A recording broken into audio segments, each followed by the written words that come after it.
ya istilahnya tadi Itu lagi. masalah tempat tadi. Iya, iya. Kalau bagi saya dari syariat lah istilahnya, pelajaran dari agama, manusia itu terbatas. Jadi memang benar Allah sendiri yang mengatakan bahwa dia bersemayam di arsy-Nya. Tapi kita sebagai manusia tidak bisa, tidak boleh memandang Allah itu bertempat di arsy-Nya itu sebagaimana, itu hanya kehendak Allah. Kita hanya wajib mengimani saja Allah bersemayam di arsy-Nya. Kalau masalah Allah bagaimana di arsy-Nya, kita tidak boleh membayangkan seperti apa gitu. Kita wajib mengimani firman Allah. Soalnya kita manusia masih terbatas. Kelak di akhirat kita akan dipertunjukkan semua oleh Allah, insya Allah. Kalau kita bahas-bahas malah kita berdosa bang kayaknya. Kalau bagi saya, pemikiran saya. Hadal kalam minal awam la minal ulama fala ba'sa bihi. Boleh saya dukung Kang Agus. Gini Kang Hilman. Sebentar. Gini. Kang Hilman monggo ditanggapi pelan-pelan ya. Pelan-pelan tapi jangan terlalu banyak kaidah, yang bahasa-bahasa sederhana saja atau bahasa yang murah gitu. Siap. Mungkin ini kalau sedikit saya rindu narasi jenengan tuh, tapi santai ya. Oke, siap. Mungkin kalau sedikit nanggapi dari saya, Bang. Ya kita itu mengimani apa yang Allah firmankan di dalam Al-Qur'an, Ar-Rahmanu 'alal arsy istawa. Tapi tidak mengatakan dan tidak beriman Allah beristiwa di atas ars. Nah, selanjutnya nanti bakal dijelaskan oleh yai-yai yang lebih sepuh. Terima kasih. Oke, gini. Ini terakhir ini. Sudah hampir jam 12. Pak Abdul Karim. Ya, yang mengatakan Allah bersemayam di atas arsy itu siapa? Ya sesuai firman Allah. Nggak ada firman Allah kayak begitu. Lah, Nggak ada, bohong itu. Kalau ada yang mengatakan Allah di atas arsy itu Allah berfirman begitu. Ya Pak Abdul Karim. Ya. Yang benar itu firman Allah itu Ar-Rahmanu 'alal arsy istawa. Bukan Allah bersemayam di atas arsy.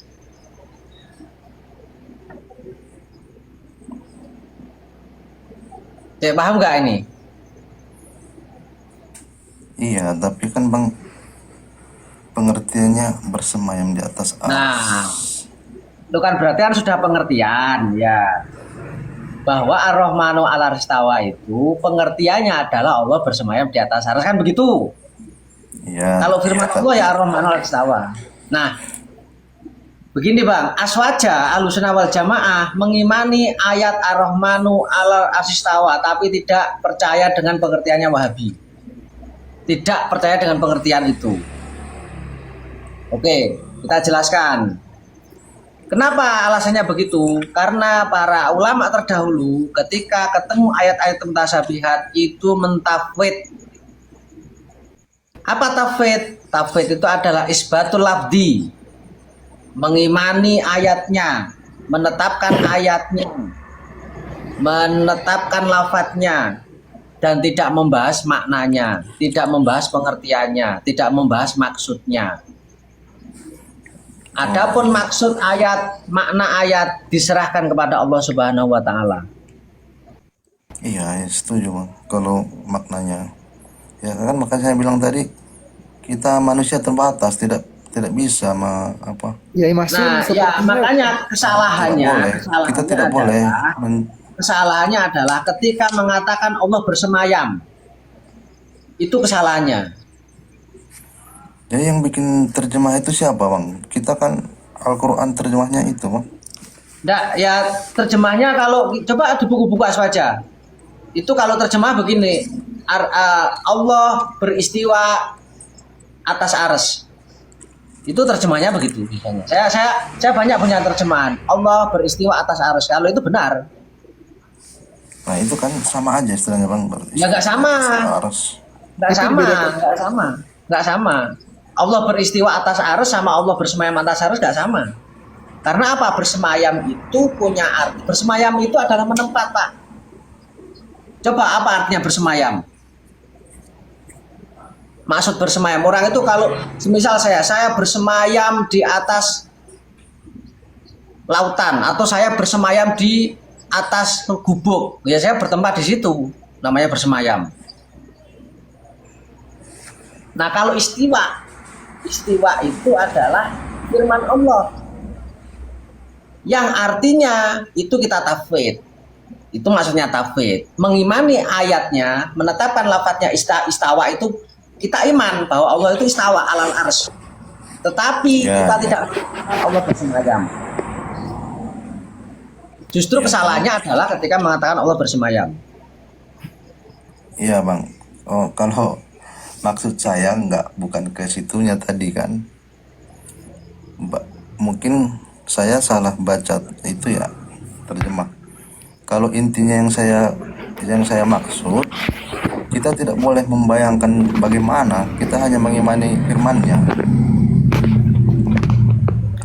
Maksud saya itu kita manusia kan terbatas, jadi kita tidak boleh Oke. Pertanyaan bahas Allah itu. Pertanyaan antum Bentar. Coba gini, saya tanya begini. Seandainya ada pertanyaan begini, Allah di mana? Jawabnya gimana? Tapi banyak ayat-ayat bang yang mengatakan Allah di Allah Nah, itu dekat dengan kita. Coba. Saya tanya ke jenengan, Allah di mana? Saya menjawabnya di mana? Kalau sesuai ayat ini Allah di atas ars. Oke, berarti Allah di atas arsy. Ketika ditanya Allah di mana? Allah di atas arsy. Begitu jawabannya kan? Sesuai ayat yang ini. Ya, yang tasawuf artinya bahwa jawaban sampean Allah di atas arsy. Ya. Nah, berarti Allah itu bisa ditunjuk dengan jari nggak?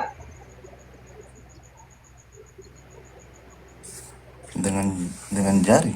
Kalau Ya, semisal begini, rumahmu di mana? Rumahku di barat laut. Berarti kan bisa ditunjuk, oh di barat laut. Rumahmu di mana? Rumah saya di atas langit. Itu berarti bisa ditunjuk di atas langit. Nah, itu kalau pertanyaan rumahmu di mana? Rumah saya di planet Mars. Berarti bisa ditunjuk dengan jari di planet Mars sana. Nah, apakah Allah juga begitu? ya jelas tidak bang. Kalau Allah. Nah, kok bisa di atas arsy? Ini masih di atas arsy gimana? Kan saya tanya, Nah Allah itu di mana? makanya argumen saya tadi, kita sebagai manusia terbatas, tidak tahu di atas arsy itu di mana. Itu kehendak Allah. Nah, saya kan tanya Allah di mana? Paham nggak pertanyaan saya? Allah di mana? Allah Sama di kayak atas pertanyaan. ars. Ya, jawabannya di atas arsy. Pertanyaan di mana itu berkaitan dengan tempat nggak? Tidak boleh mengatakan tempat. Gini loh bang, pertanyaan di mana itu berkaitan dengan arah dan tempat nggak? Di mana? Pertanyaan di mana? Lah, kalau Allah kan tidak terbatas, Nah. kita tidak bisa. Bukan begitu dulu. Ars Jangan itu bahas di Allah mana, dulu. nggak tahu. Oke, jangan bahas Allah dulu. Pertanyaan di mana? Semisal rumahmu di mana? Alamatmu di mana? Terus kemudian makananmu di mana? Mobilmu di mana? Istrimu di mana? Bapakmu di mana? Itu berkaitan dengan tempat nggak? Jawabannya. Iya. Oke, ya. Kalau Nah, sekarang sebagai- sekarang saya tanya antum, Allah di mana? Mengatakan Allah di atas langit. Nah, itu berkaitan dengan tempat nggak? Iya tempat, tapi berbeda dengan kita, Pak. Ya, berarti kan bertempat, tapi beda dengan tempatnya makhluk. Berarti Anda mengatakan Allah bertempat, kan begitu? Tidak bertempat. Loh, Kita gimana kok? terbatas. Kita berubah terbatas. gimana? Gini bang. Argumennya gini. Allah itu walaupun di ars kita tidak bisa menebak itu, kita terbatas. Itu rahasia Allah. Yang Yai maksud ini boleh saya tambahkan saja. Ya, ya, ya. Ya, Jadi kan malah ada- malah di Kang sini yang Abdul. menunjukkan maaf.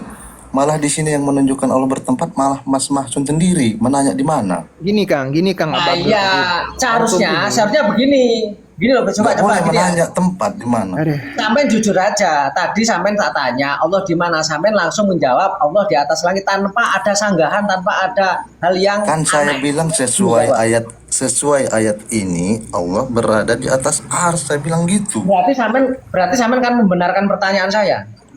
Ya saya harus mengimani ayat ini Bang, ini firman Allah. Enggak. Allah sendiri. Sampai kan membenarkan pertanyaan saya. Ketika saya bertanya Allah di mana, sampai langsung jawab Allah di atas langit. Berarti sampai kan membenarkan pertanyaan saya. Kalau Allah di atas langit saya akui karena Allah sendiri yang mengatakan. Pertanyaan Allah di mana benar nggak? Allah di mana? Ya boleh. Allah di mana Boleh. menanyakan. Nah, ini udah masuk ke pembahasan saya tadi itu. Oke. Tapi Dilanjut. tidak boleh. Ini Kang Allah Abdul Karim, bertempat. pertanyaan antum itu saya tahu pasti berdasarkan perkataan Imam Malik kan, yang bahwa imanu bihi wajib wasu'alu anhu bidah, tidak boleh menanya-nanyakan kan seperti itu. Saya tahu nih mulai dari pertanyaan. Jadi Kang, gini, lebih mudah saja ya, hemat saya aja seperti itu. Ayat Quran ya, kita nggak bisa paham karena kita orang awam. Antum memahami Allah itu bersemayam, itu mengikuti ulama yang mana dulu? Biar saya perjelas nanti siapa ulamanya. Saya tolak nih, tahu cara saya menolaknya. Siapa ulamanya? Saya mengikuti Siapa? ayat Al-Qur'an Bukan yang gitu Kang. dijelaskan, Gini yang Kang. dijelaskan dengan ulama-ulama. Ya sebutkan. Maksudnya gini. Kita semua di Komal ini mengaku mengikuti Al-Quran dan hadis. Itu benar. Imam Mazhab Itu benar. yang 4 juga kan mengatakan begitu Bang. Begini Kang, sebentar dulu. Kita semua meyakini seperti itu. Cuman pemahamannya saja seperti itu. Pemahaman siapa yang antum pakai yang mengatakan Allah itu bersemayam. Jadi gini Kang, Empat iya, imam gimana mazhab ya? Bang, 4 imam mazhab. Boleh datangkan referensinya. Oh ya, Sebelum Anda datangkan, saya ingin bertanya, Allah beristiwa di atas arash dengan Allah bersemayam di atas arash itu sama atau tidak? lah itu saya tadi tidak membahas ke situ Bang. Enggak, itu saja Kang. Karena gini, Kang Ahlussunnah wal Jamaah Syairah meyakini Allah beristiwa di atas arash. Itu kami yakini. Tapi kami tidak meyakini Allah bersemayam di atas arash. Sehingga ini kan beda. Menurut antum sama atau beda? Gini Bang ya, saya itu Enggak, itu aneh, aja Bang. dulu Kang. Kita tidak bisa Kang, jika mengistilahkan kita Allah tidak itu bisa, bagaimana di ars itu. bukan Kita itu yang saya kita tanyakan. terbatas, Bang. Bukan itu saya Tidak tanyakan. boleh Kang. kita. Tidak boleh Bukan kita itu yang saya tanyakan, memastikan Allah itu Kang. bagaimana di ars. Saya tidak memastikan Tuhan. Yang saya tanyakan, apakah dua statement ini, saya meyakini Allah beristiwa di atas arash. Satu. Kedua, saya meyakini Allah bersemayam di atas arash. Itu kedua statement itu apakah sama? Ah, ini saya maaf di sini, saya kurang tahu bahasa Arab. Istiwa itu apa Bang artinya? Istiwa itu mempunyai 15 makna, Bang. Jika antum memaknai istiwa dengan makna bersemayam, itu antum memaknai istiwa dengan istiqrar. Istiwa dengan Apa makna istiqrar, menetap ataupun bersemayam. Apa salahnya kita kalau Tidak itu boleh, Kang. pengertiannya? Tidak boleh menetapkan makna zahir hakikat.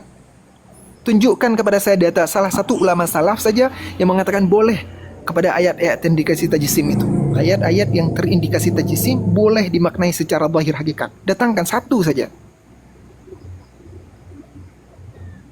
Satu saja, Kang. Maksud saya mau bersemayam istiwa itu kan Oh, enggak kehendak gitu, Allah. Kang, enggak gitu. Kita tidak- Jika antum kita memahami akidah dengan terjemah, silahkan seperti itu.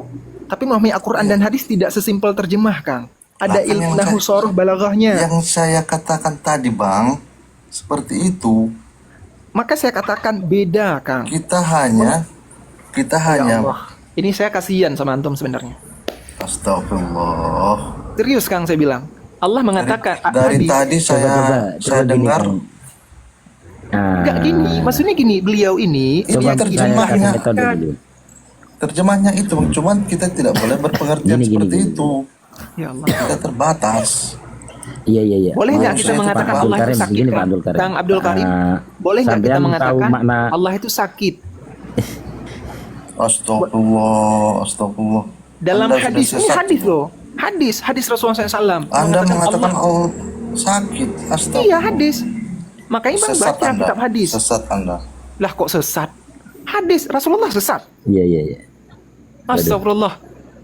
Dalam hadis loh ada yang mengatakan Allah itu sakit. Coba Kalau tidak ditakwil bagaimana ya, itu? jadi begini ya,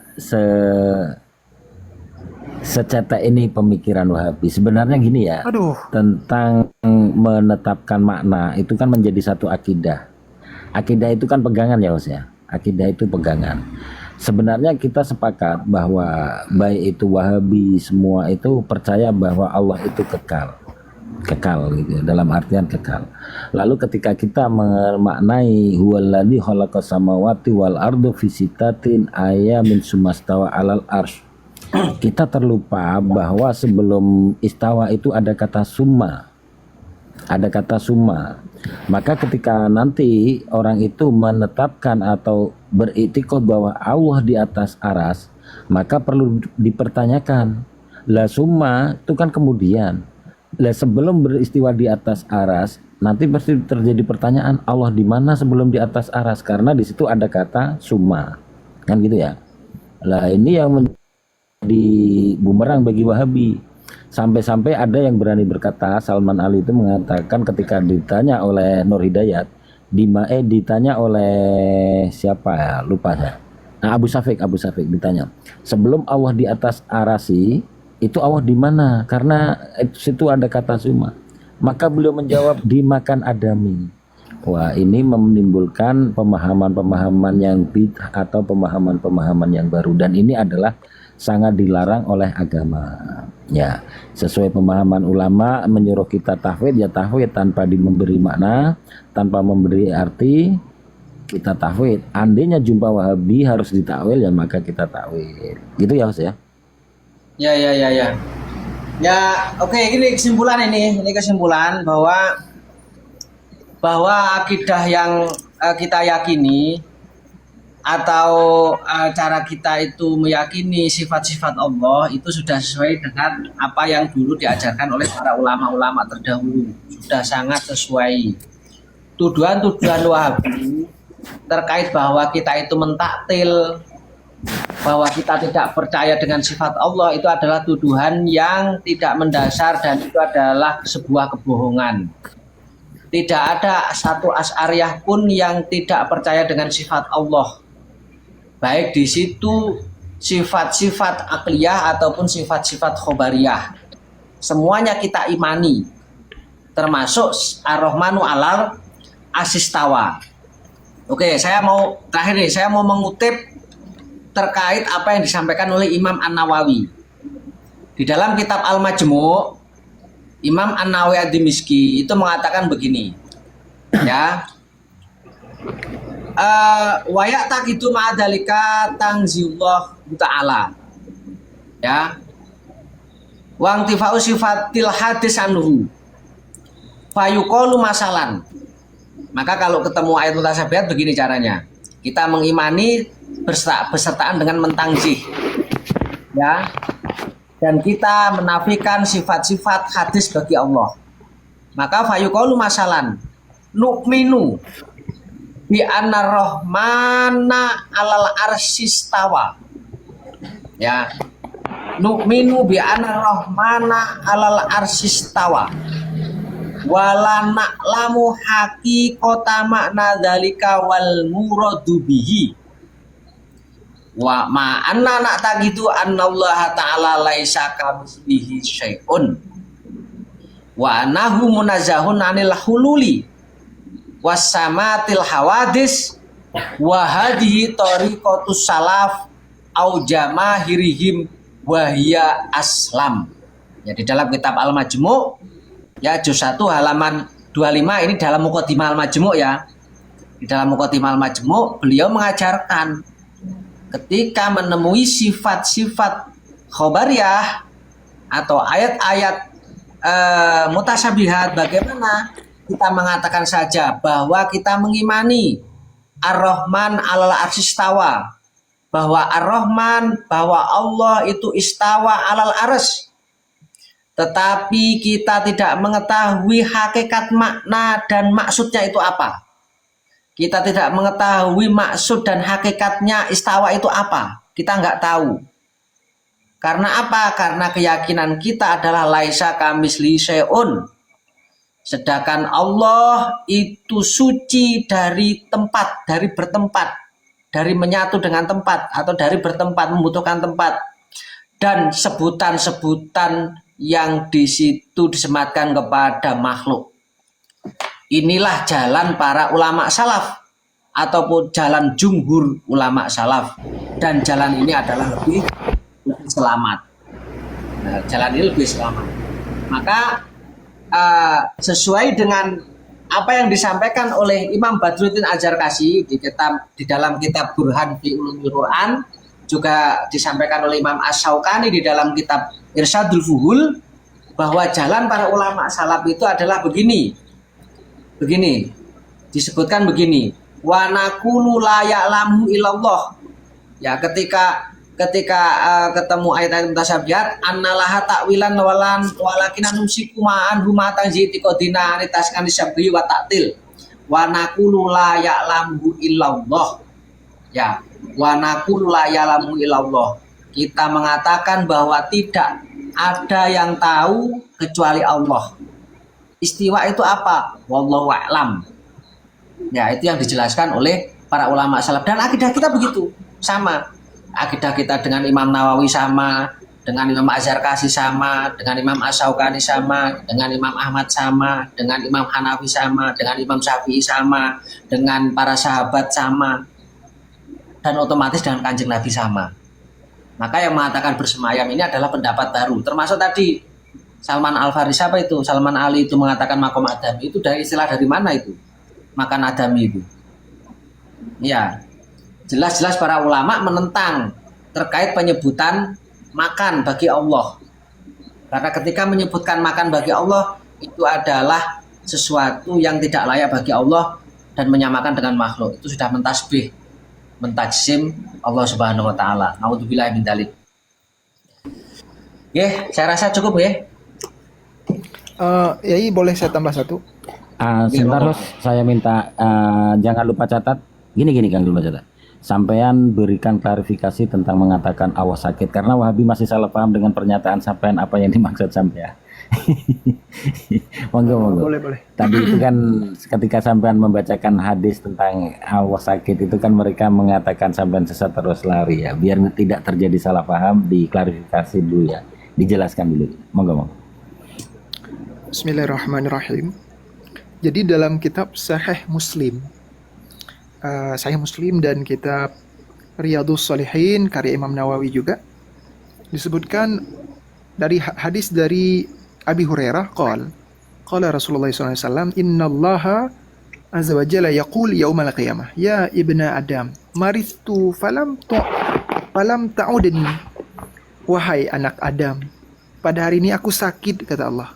Pada hari kiamat kelak nanti Allah akan bilang, wahai anak Adam, hari ini aku sakit. Falam ta'udni, kenapa kalian tidak menjengukku? Gitu. Jadi saya membantah perkataan tadi. Jika seandainya kita boleh meyakini zahir lafaz, maka sama saja kita mengatakan Allah itu sakit. Tapi sakit Allah beda dengan makhluk. Ini terlalu lucu karena menetapkan sifat Tuhan yang memang jelas-jelas kurang. Allah itu sakit. Cuman sakit apa dan bagaimana tidak tahu. Nah, justru gitu. Seperti itu, Kang.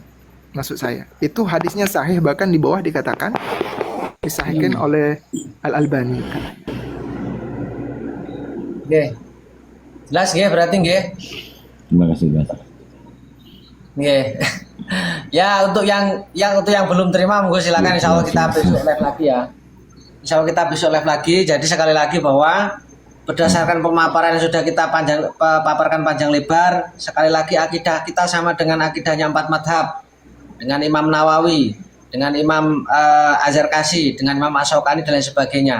Dan akidah kita tidak sama dengan akidahnya Ibnu Taimiyah, dengan akidahnya Muhammad bin Abdul Wahab, tidak sama dengan akidahnya Wahabi, tidak sama dengan akidahnya kaum Mujassimah dan kaum Musabbihah. Nggih. Kemudian Yai, saya tambahkan satu lagi mohon maaf Yai. Ya, penutup dari saya, host. Penyandaran marfu Sebentar, atau penutup dari saya. Iya, gini, penutup dari saya kepada Wahabi-Wahabi yang bisa mencarikan sanadnya Ibnu Taimiyah sampai kepada sahabat, maka akan mendapat hadiah sebanyak-banyaknya. Besok dicarikan referensinya, silahkan naik ke sini. Dan ini sudah banyak-banyak orang yang DM saya seperti itu. Oke. Jadi ini ngeri. Coba saya Ya Surya, terakhir Yai. Coba Khairul Huda, pentakwil adalah ateis. Padahal yang mentakwil dulu ulama atau bahkan sahabat itu, Ibnu Abbas itu pernah mentakwil satu ayat dan hadis. Kemudian Imam At-Tabari banyak sekali meriwayatkan ayat-ayat mutasyabihat yang ditakwil oleh para ulama salaf. Berarti dia sudah menuduh sahabat dan ulama salaf mentakwil. Ini kan ngeri sekali. Sudah menuduh ulama salaf dan sahabat, sebagian sahabat ini adalah ateis. Kemudian yang bikin lucu Kang, sifat Allah wujud itu takwilnya apa? Kan Nah, oke. nggak ngerti. Katanya gini, beda takwil kalian. Naik Kang. Ya. Ini kan begitu. Nah, mereka pertama itu menolak takwil, setelah kita paparkan bahwa dulu para sahabat, para ulama juga mentakwil, akhirnya terus levelnya turun. Beda dengan takwilnya kalian. Ayo kita buktikan kalau memang beda takwilnya. Kita buktikan kalau memang beda takwilnya. Ya begitu, tinggal begitu aja. Takwil kita sama dengan takwilnya para sahabat, sama dengan takwilnya para ulama salaf, dan kita tidak pernah berani mentakwil ayat atau hadis mutasyabihat kecuali sudah ditakwil oleh para ulama-ulama terdahulu. Jangankan takwil, pemahaman saja kita selalu merujuk kepada pemahaman ulama salaf. Nggih, ngoten nggih.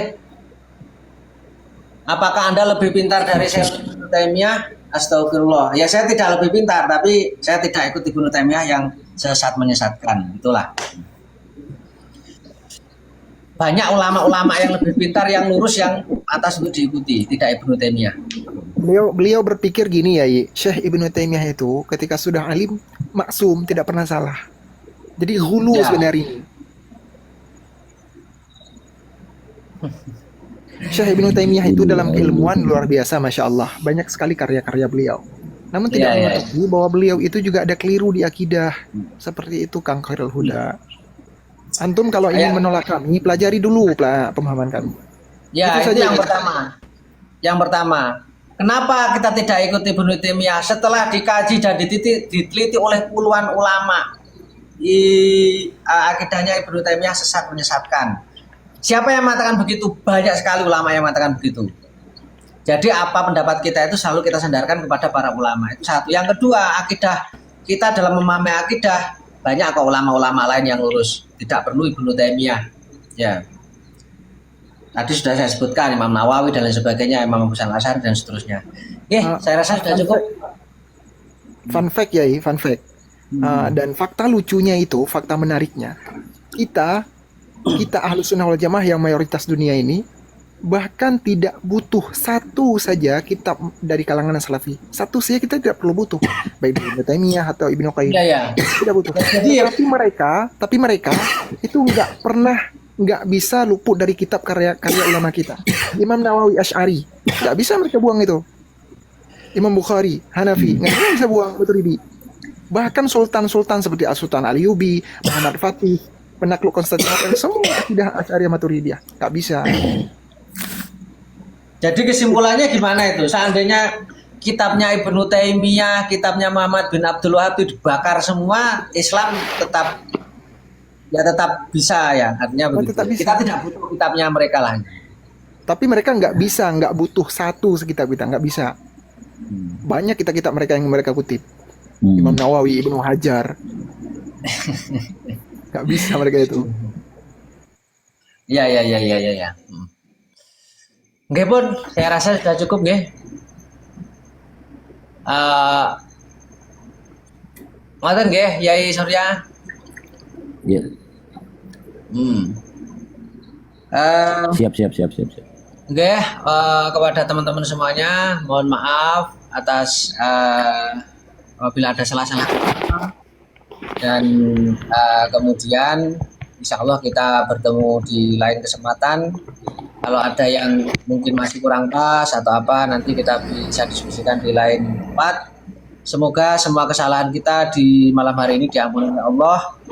Kita mendapatkan petunjuk, mendapatkan ilmu yang manfaat barokah, sehingga kita semuanya diselamatkan oleh Allah nanti dunia sampai akhirat. Amin Allahumma amin.